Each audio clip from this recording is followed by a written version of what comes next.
Vamos para a nossa aula de hoje. Iremos estudar sobre, continuando o conteúdo de textos sagrados, orais e escritos, iremos falar um pouquinho sobre tradição oral e ancestralidade.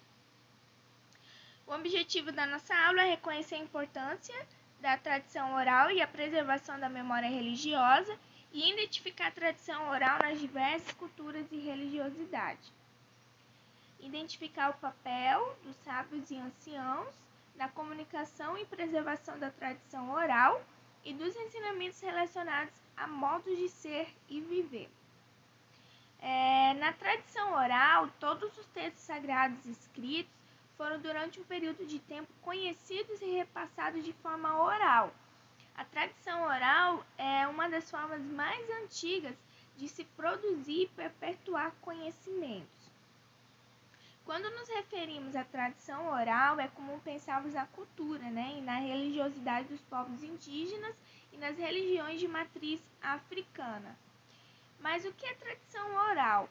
Desde a remota origem da humanidade, tribos, clãs, povos e civilizações vêm contando a própria história e as aventuras dos antepassados.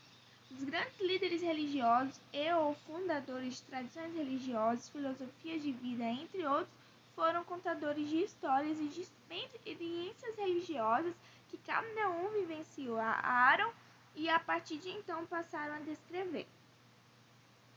A ilustração a seguir retrata a figura de Jesus Cristo pregando.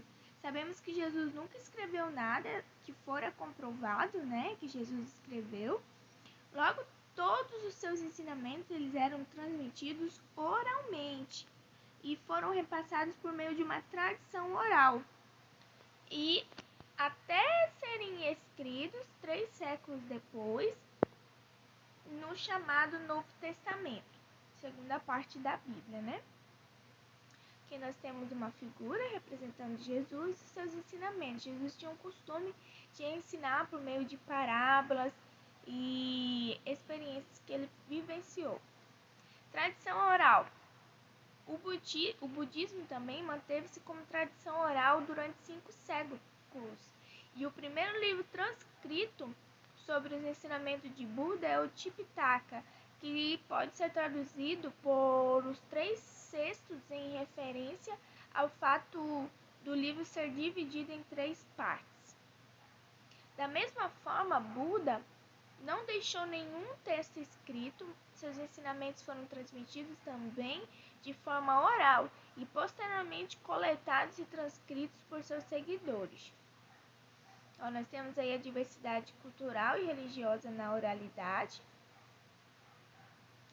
A cultura popular ela é repleta de contadores de história que mantêm as lendas, os contos e causos do folclore vivos, Muitas receitas culinárias e simpatias da medicina popular também são transmitidas como conhecimento que não se cristaliza na forma escrita. E tudo isso é tradição oral.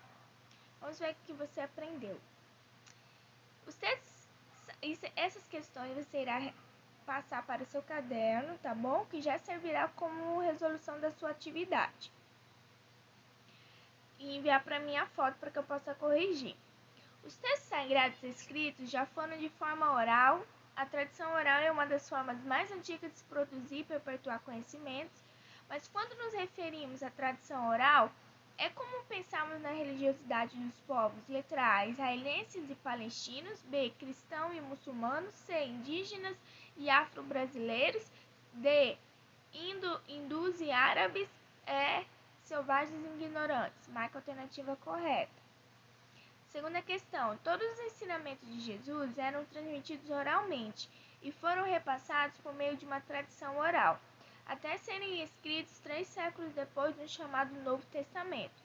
Isso se deve ao fato de que Jesus, letra A, não queria que suas palavras fossem perturbadas, letra B, nunca deixou nada escrito, letra C, os textos foram perdidos, letra D, ele cobrava para ensinar e letra E, não sabia ler nem escrever.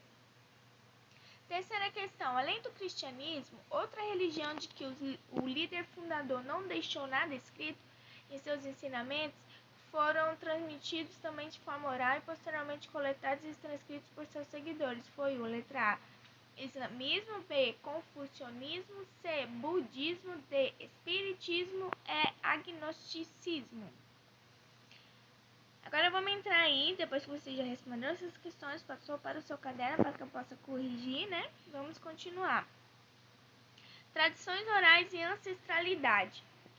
O erro comum é considerar a religiosidade dos povos de tradição oral como atrasadas com relação aos povos onde a religiosidade possui textos sagrados escritos, ou seja, não existe evolução entre elas.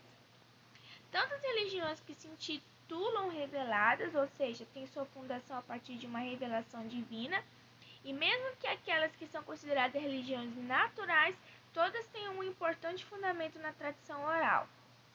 As religiões, por exemplo, de matriz africana e indígena são muito ligadas à ancestralidade, ao culto ao espírito e à memória de seus ancestrais. No candomblé, as crenças nos orixás e no espírito de seus antepassados marca a vinda dos negros escravizados para o Brasil, segundo eles, né? A religiosidade de matriz africana foi trazida para o Brasil com os negros escravizados trazidos à força da África. Eles trouxeram consigo suas crenças e suas tradições. Na África não existe originalmente as religiões como o candomblé e a umbanda, que são religiões brasileiras. O candomblé é uma religião que se organiza a partir do culto aos orixás. A divindade suprema é o Olorum, o criador do mundo, que designou a criação e a sua manutenção às divindades.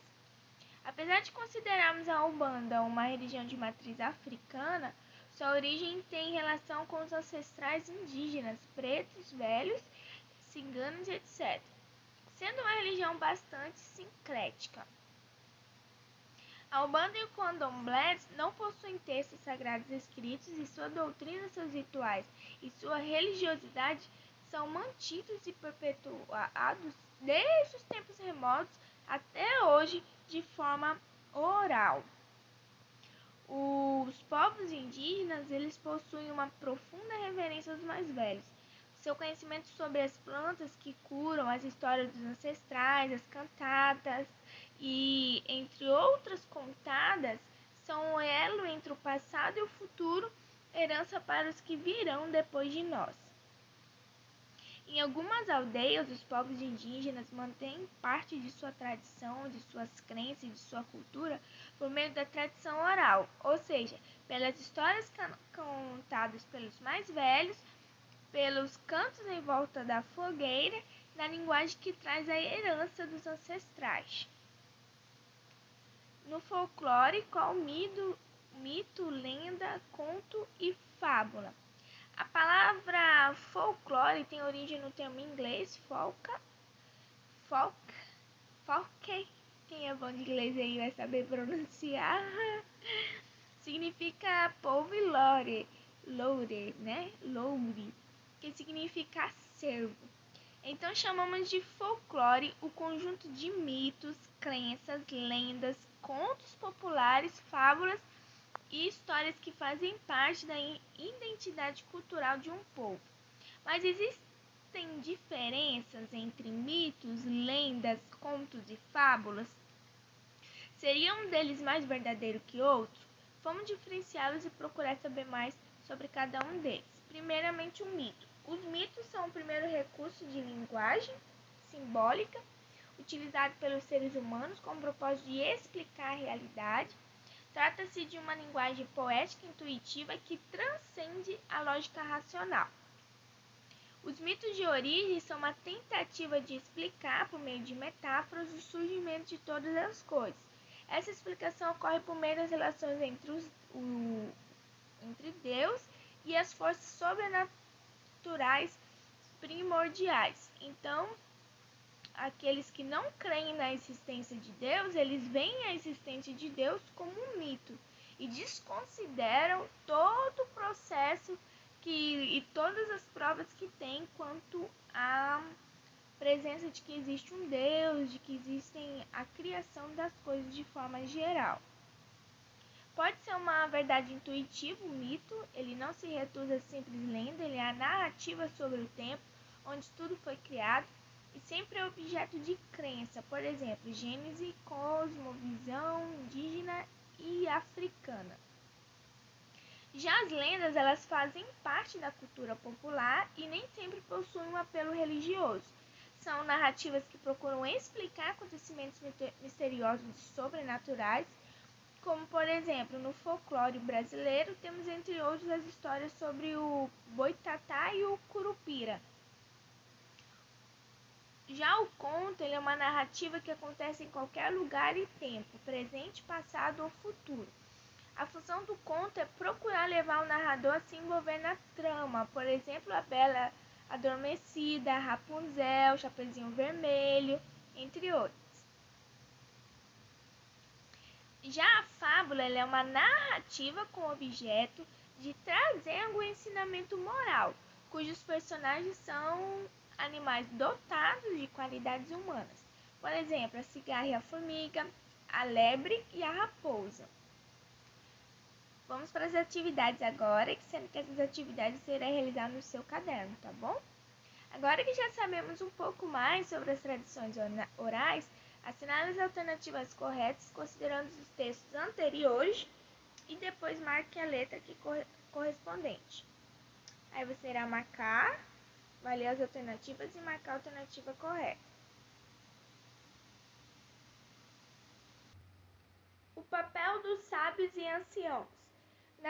Nas tradições religiosas afro-brasileiras, nas quais a mensagem sagrada é transmitida de maneira oral, encontram-se mitos, lendas, canções, contos, danças, provérbios, adivinhações e ritos para explicar, vivenciar e perpetuar suas crenças e tradições.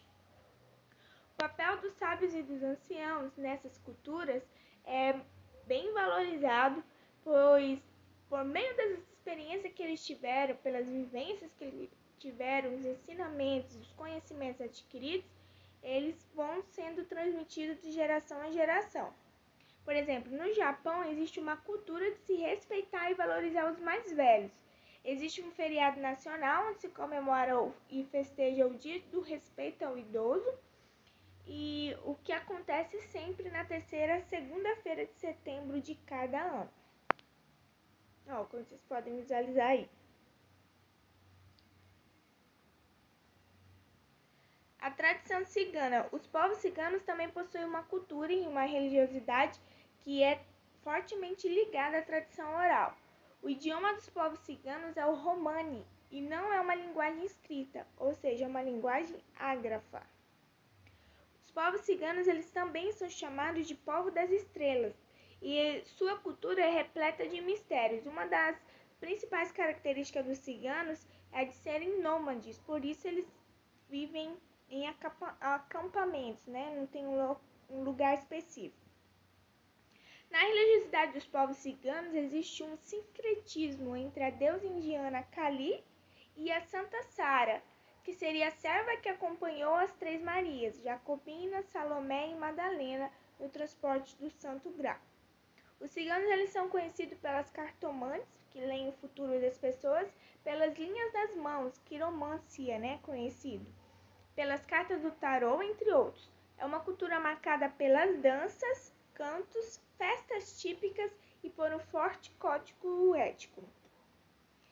Vocês viram aí, conhecemos mais algumas religiões. Mesmo que a gente não seja praticante dessas religiões, mas nós precisamos conhecer, né?